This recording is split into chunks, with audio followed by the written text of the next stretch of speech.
day to celebrate achievements and to honor the journey of our beloved students, our future leaders. Kayo ang mga magiging vice presidents ng Pilipinas sa hinaharap at ang biyahe ninyo ay nagsisimula ngayon. This is a day to celebrate achievements and to honor the journey of our beloved students, our future leaders. Kayo ang magiging mga vice presidents sa hinaharap at ang biyahe ninyo papunta sa tanggapan ng pangalawang Pangulo ay nagsisimula ngayong araw na ito. Your journeys are shaped by hard work, strengthened by the love of your family, and the commitment of the Kananga National High School. This graduation is a milestone that reflects not only academic success, but the collective effort of every person in this ceremony. To our dear parents and guardians, dili sayon ang inyuhang kinabuhi.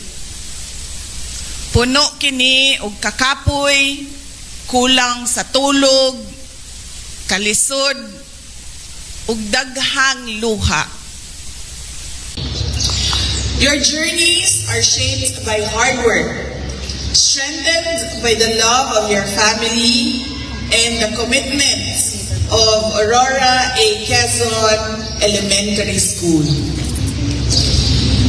This graduation is a milestone that reflects not only your academic success, but the collective effort of every person in this ceremony.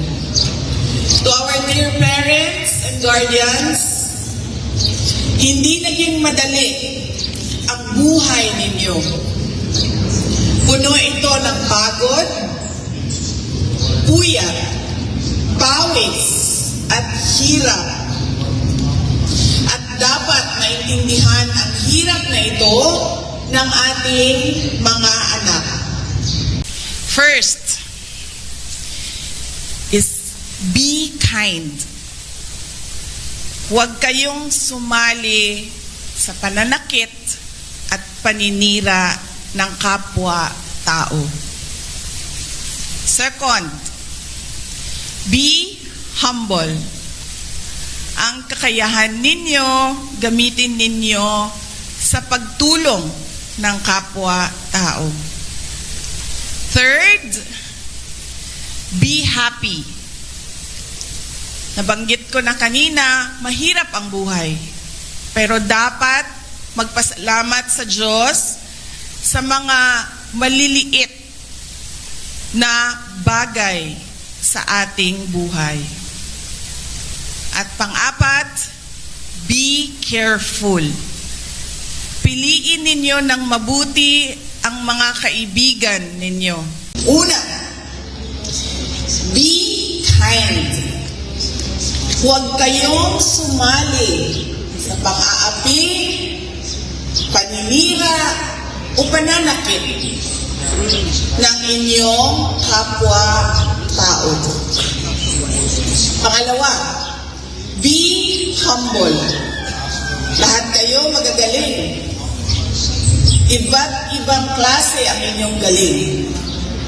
Gamitin ninyo ang inyong kakayahan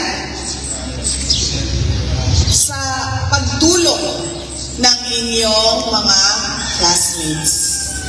Pangatlo, be happy.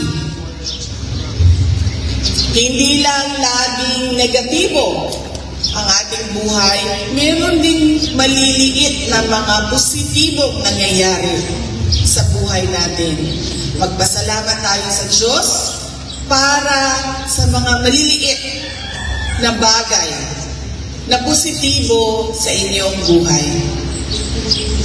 Pang-apat, be careful. Piliin ninyo ng mabuti ang inyong mga kaibigan.